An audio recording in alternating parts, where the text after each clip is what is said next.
তো বন্ধুরা, আজকে আপনাদেরকে আমি একটি ভিডিও দিব, যে ভিডিওটি গতকালকে আমি ভিডিওটি ছাড়ছিলাম, সেটার জন্য আমার মূলত এখানে আসা। তো এই জিনিসগুলো আসলে অ্যাকচুয়ালিভাবে জেনুইনভাবে দিতে গেলে আমাকে একটু দূরে আসতে হয়। আমার বাড়ি থেকে প্রায় 8-10 কিলোমিটার দূরে আসছি শুধু গাছগুলো খুঁজতে খুঁজতে। তো গাছগুলো না খুঁজে দিলে না দিলে আপনারা তো এগুলো বুঝবেন না। যেমন গতকালকে আমি ভিডিও দিছিলাম আপনাদের মাঝে, আমার শত্রুদের কি পরিণতি হয়েছিল আমার পিছনে লেগে, সেগুলো নিয়ে, এবং তার সাথে একটা টোটকা দিয়েছিলাম যে স্ত্রীকে নিয়ে চলে আসা। যে স্ত্রীগুলো বাপের বাড়িতে চলে যায়, চলে গিয়ে সেখান থেকে আর আসতে চায় না, তো তাদেরকে নিয়ে আসার জন্য শক্তিশালী টোটকাটি দিয়েছিলাম। এই টোটকাটি আসলে গাছগুলোর নাম আমি বলে দেয়নি। অনেকেই জিজ্ঞাসা করছেন, ওস্তাদ গাছগুলোর নাম কি, অনেকেই আমাকে অনেক রকমের প্রশ্ন করছেন। তো সেই জন্য আজকে আপনাদের বোঝানোর সুবিধার্থে ভালোভাবে আমি আরও একটা গাছ অ্যাড করে আপনাদের মাঝে আজকে ভিডিওটি দিব। আশা করি ভিডিওটি আপনারা উপকৃত হবেন। তবে আমার উপকৃত আপনারা হবেন ঠিকই, এই ভিডিওটি যদি আর অন্যদের মাঝে ছাড়িয়ে দেন বা তাদের কাছে শেয়ার করেন, তারাও জানতে পারবে, তারাও উপকৃত হবে। তাহলে আমার এই কষ্ট কিছুটা হলেও আমি শান্তি পাব। তো যাই হোক, আমি আপনাদের মাঝে যে গাছটা প্রথমে তো দেখাচ্ছি, এই যে গাছটা দেখেন, এটা হলো সোনালী গাছ, অর্থাৎ স্বর্ণ রোজ। নেটে যদি সার্চ দেন স্বর্ণ রোজ নামে পরিচিত। আর আমার গ্রামের ভাষায় হলো কালকুসুন্দের গাছ। এই কালকুসুন্দের গাছ আপনি ফুল বা পাতা ছিঁড়ে যখন হাতে ডোলা দিয়ে নাকে দিবেন, খুব একটা বিশ্রী গন্ধ, খুবই নোংরা গন্ধ। তো এই জন্য এটাকে কালকুসুন্দের গাছ বলে। এটা যদি কাউকে ভূতের রুগী ধরা নাকে দিলে, তারা ভূত কিন্তু চিল্লাতে চিল্লাতে বাভ্যন করতে করতে সময় মানে রুগী ছাড়ে পালাবে। তো সেই জিনিসই হলো এই গাছ। তো এই গাছের শিকড়ের কথা বলছিলাম। আর একটা গাছ আমি পরিচয় করে দিচ্ছি।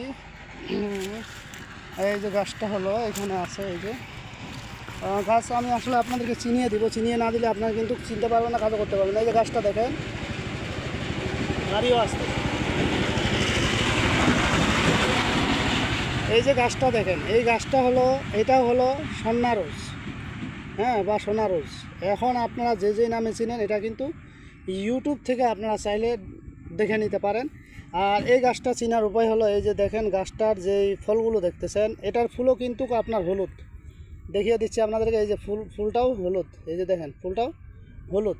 আর এই যে ফল দেখতেছেন, ফলটা কিন্তু লম্বা, ঠিক ঠাকরি কেলায় যে গাছগুলো হয় ওগুলোই সেই গাছের মতনই, কিন্তু এগুলো খুবই গন্ধ।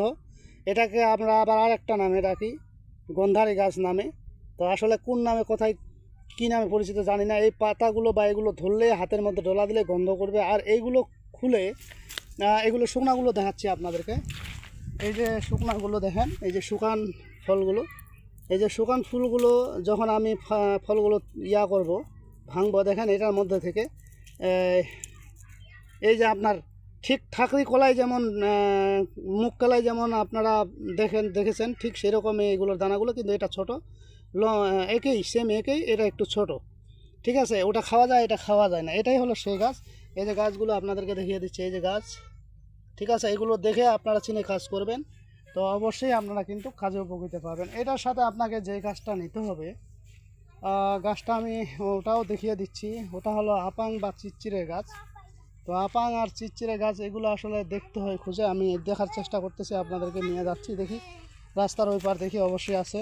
এই যে ছোটো ছোটো বাচ্চাগুলো স্কুল থেকে বাড়ি যাচ্ছে, তোমাদেরকে আমি নেটে দিয়ে দিলাম, ওখানে তোমাকে দেখবে, সবাইকে দেখবে।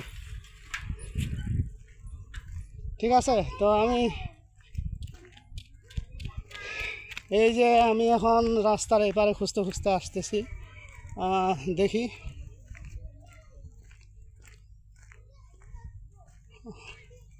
আপাং চিচ্চিরে গাছ, অনেকেই প্রশ্ন করবেন যে আপাং আর চিচ্চিরে বা এই গাছ আবার কোনটা। আমি সেই জন্য এদিকে আসছি আপনাদেরকে দেখিয়ে দেওয়ার জন্য।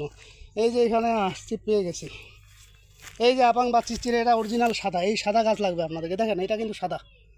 ঠিক আছে, যদি জেনুইন কাজ করতে চান, তাহলে এই যে সাদা গাছটি দেখতেছেন, এরকম সাদা গাছ আপনাদেরকে লাগবে। আপাং, যে আপাং গাছ, এই আপাং গাছ আপনাকে নিতে হবে। এখন এটা কিভাবে কী করবেন, আপনার এই যে গাছটা দেখাইলাম আমি একটা, যে গন্ধার গাছ, আর একটা দেখাইলাম আপনার কালকুসুন্দের গাছ, তারপরে দেখাইলাম আপাঙের গাছ। তো এই তিনোটা গাছ আপনাদেরকে নিতে হবে, এবং তোমাদেরকে দিয়ে দিলাম। তো এই তিনোটা গাছ আপনাদেরকে তুলতে হবে শনিবার অথবা মঙ্গলবারে। প্রথমত আপনারা শনিবার অথবা মঙ্গলবারে গাছের কাছে যাবেন। গাছের কাছে গিয়ে আপনারা জিজ্ঞাসা তুলবেন, তোলার আগে গাছটাকে জাগ্রত করে নেবেন।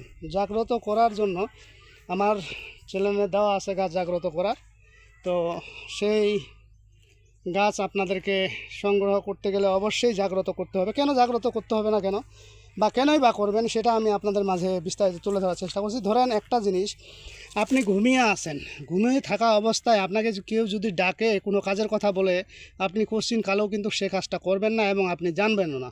তদ্রূপ এই বৃক্ষজাতি গাছ, এই গাছ যখন ঘুমিয়ে থাকে সেই গাছটাকে আপনি তুললে কোনো দিনই কাজ করবে না। অতএব আপনি গাছ তোলার বিদ্যা দিয়ে গাছ তুলবেন, অথবা আল্লাহ রাসূলের নাম দোহাই দিবেন, যে গাছটা উঠে যাবে, জাগ্রত হয়ে যাবে। অবশ্যই গাছটাতে 3টা টোকা দেবেন। একবার বলবেন একটি টোকা দেবেন, একবার বলবেন একটি টোকা দেবেন, আবার একবার বলবেন একটি টোকা দেবেন। এইভাবে 3বার বলে গাছটাকে টোকা দিয়ে গাছটা আপনি উঠাই নেবেন। এখন প্রশ্ন হলো, গাছটি আপনাকে সম্পূর্ণ উঠাইতে হবে না। সেম এই গাছ, প্রত্যেকটা গাছ ছোট গাছ খুঁজবেন যেন গাছটার শিকড়টা আপনি নিতে পারেন। আর যদি গাছটা বড়টা তুলে ফেলান, যদি আপনি তান্ত্রিক কবিরাজ হয়ে থাকেন, তাহলে বড়টা তুলতে পারেন। তবে আমি গাছ তোলার ব্যাপারে অনুমতি দিব না। কেন না, যে গাছ হলো একটা জীবন, এটা যার দরকার সে তুলবেন, অযথা তুলে নষ্ট করবেন না। আমি এটার বিপক্ষে, আমি পক্ষে নয়, কারণ সবারই একটা জীব আছে। তো কাজে যাদের দরকার তারা বৃক্ষ জাগ্রত করে তারপরে আপনারা এই গাছটি তুলবেন। অর্থাৎ 3টা গাছ দেখালাম, 3টা গাছে আপনি এইভাবে তুলবেন। তোলার পরে এই জিনিসটাকে আপনার একটা সরিষার তেল নেবেন। একটু সরিষার তেলের মধ্যে আপনি এই 3টা শিকড়কে সুন্দর করে পরিষ্কার করে ঢুকাই দিবেন। বলতে আপনাকে যে কাজটি করতে হবে, একবার চুবাবেন, হে বৃক্ষ আমি যে কাজে লাগাচ্ছি সে কাজে লাগো, হে বৃক্ষ তুমি যার হুকুম তার, দোহাই আল্লাহর, যে কাজে লাগাবো সে কাজে লাগ, অমুককে আমার কাছে আনে ছাড় বা আনে দে। ঠিক আছে, এটুকুইভাবে বলবেন।